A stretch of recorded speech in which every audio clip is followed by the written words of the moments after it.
90 के दशक की बात है। एक छोटे से गांव में शांति देवी नाम की एक सख्त और अनुशासन पसंद औरत रहती थी। पूरे घर में उनका ही राज चलता था। उनके बेटे की शादी हाल ही में पूजा नाम की एक सीधी सादी संस्कारी लड़की से हुई थी। पूजा अपने नए घर में बहुत सपने लेकर आई थी। उसने सोचा था कि उसे यहाँ एक माँ मिलेगी जो उसे प्यार करेगी, लेकिन हकीकत कुछ और ही थी। शादी के पहले ही दिन से शांति देवी ने पूजा में कमियां निकालनी शुरू कर दी। ये चाय इतनी फीकी क्यों है? रोटी ठीक से बेलना भी नहीं आता तुम्हें? तुमसे घर कैसे चलेगा? पूजा हर बात चुपचाप सुन लेती।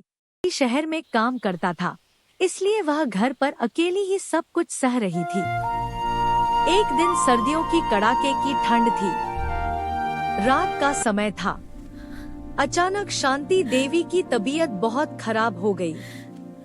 पूजा, मुझे सांस नहीं आ रही, शांति देवी ने कमजोर आवाज में कहा। घर में उस समय कोई नहीं था। आसपास भी कोई मदद नहीं मिल रही थी। पूजा घबरा गई, लेकिन उसने हिम्मत नहीं हारी।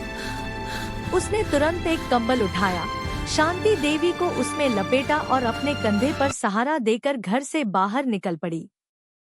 ठंडी हवा चल रही थी, रास्ता अंधेरा था, लेकिन पूजा के कदम नहीं रुके। वह कई किलोमीटर पैदल चलकर शांति देवी को अस्पताल लेकर गई। डॉक्टर ने जांच करने के बाद कहा, अगर 10 मिनट और देर हो जाती तो इन्हें बचाना मुश्किल था। पूजा पूरी रात अस्पताल में बैठी रही।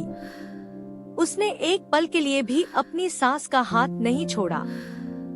सुबह जब शांति देवी को होश आया तो उन्होंने देखा कि पूजा जमीन पर बैठी बैठी ही सो गई है और उसका हाथ अब भी मजबूती से पकड़े हुए है।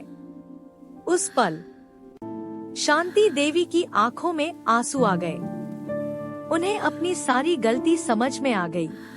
शांति देवी ने उसका हाथ कसकर पकड़ लिया और कहा, मुझे माफ कर दो, मैंने तुम्हें कभी समझा ही नहीं। तुम सिर्फ मेरी बहू नहीं हो, मेरी बेटी हो। यह सुनकर पूजा की आंखों में भी आंसू आ गए। उस दिन के बाद सब कुछ बदल गया। शांति देवी अब पूजा से प्यार करने लगी। अब वो उसे डांटती नहीं थी, बल्कि उसकी तारीफ करती थी। गरमा गरमा चाय बेटा। धन्यवाद अम्मा।